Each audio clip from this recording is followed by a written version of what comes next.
Published 1640 EDT, the 15th of September 2017. Updated 1837 EDT, the 15th of September 2017. Requiring an avalanche of goals to reach the Premiership summit, Rangers slipped and slid to lose more ground on the pacesetters. After the promise of back-to-back victories against Ross County and Dundee, this was supposed to be the night when Pedro Caixinha's men moved onwards and upwards. For all his side had tenmen Partick penned into their own box in a frantic closing period, they rarely showed the panache and punch required to put the Maryhill men to bed. Dorrans scores for Rangers to make it 22 with 13 minutes remaining at Firhill. Referee William Collum sends off Chris Erskine for a late challenge of Alfredo Morelos Leading through Alfredo Morelos' opportunist strike at the break, the little Columbian's fifth in 3 outings. There was no indication of the ragged display that was to cost the Portuguese a third successive victory. Blair Spittal's free kick and Chris Erskine's strike spectacularly turned the game on its head before the latter saw red for a late lunge on Morelos. Dorrans did restore parity for the visitors, but, having scored 2 late winners here last season, there was to be no late salvation for the Ibroxmen this time.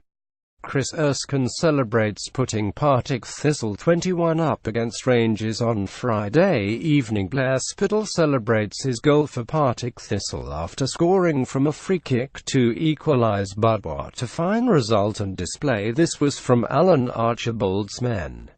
A bonus point, if ever there was one.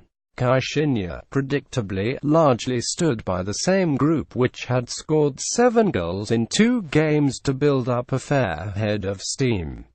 Nico Cranchard's name was not only omitted from the starting side but from the squad entirely, with Josh Windass the beneficiary.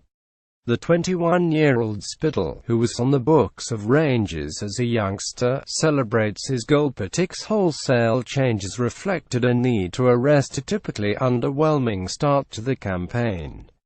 Archibald retained just 6 of the side, which at least put a point on the board at Dingwall last time out.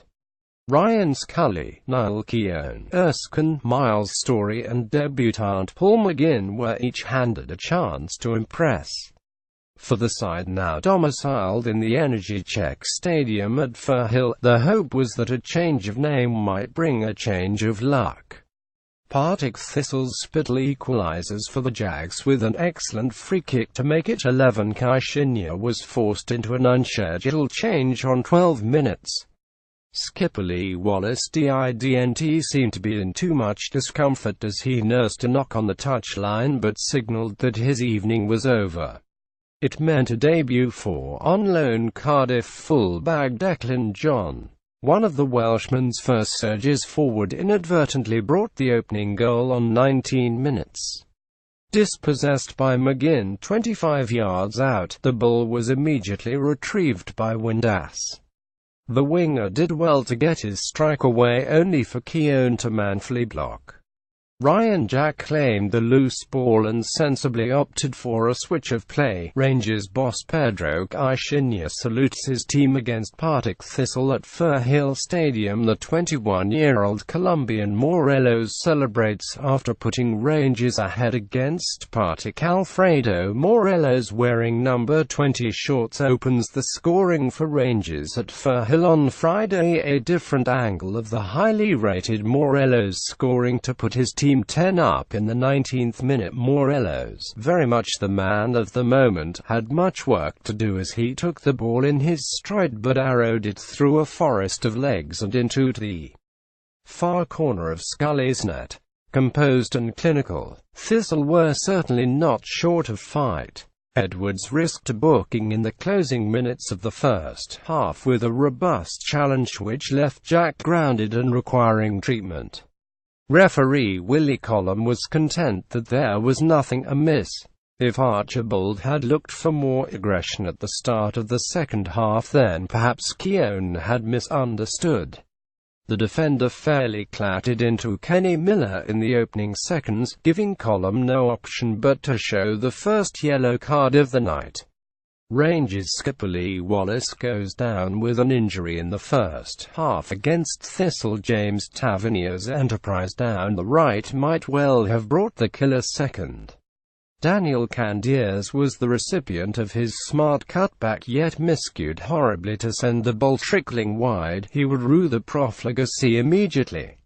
Fabio Cardoso's attempt at shackling the effervescent Story on the edge of the box after 50 minutes was clumsy and gifted the Jags the kind of set-piece opportunity Archibald must have been praying for.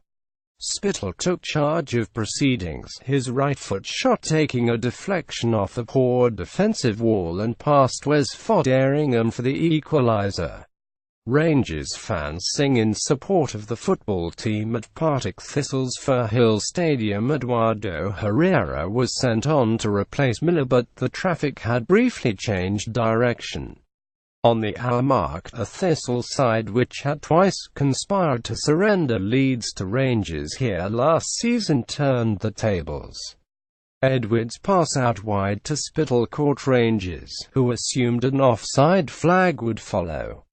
It was a bad mistake to make. As the men in blue stood like statues, Spittal fired the ball across goal. Erskine redirected it into the far corner. The minute's silence in honor of Harry Calderwood, Thistle's oldest fan, who died at 98. 7 minutes later, though, the joy of the Partick captain would turn to angst. Bulldozing his way through a succession of tackles, he overreached with his boot outstretched when Morelos confronted him. The red card that followed was inevitable as the Columbian writhed in agony. Save a half-chance for Story to make it 31, it became a game of attack versus defense.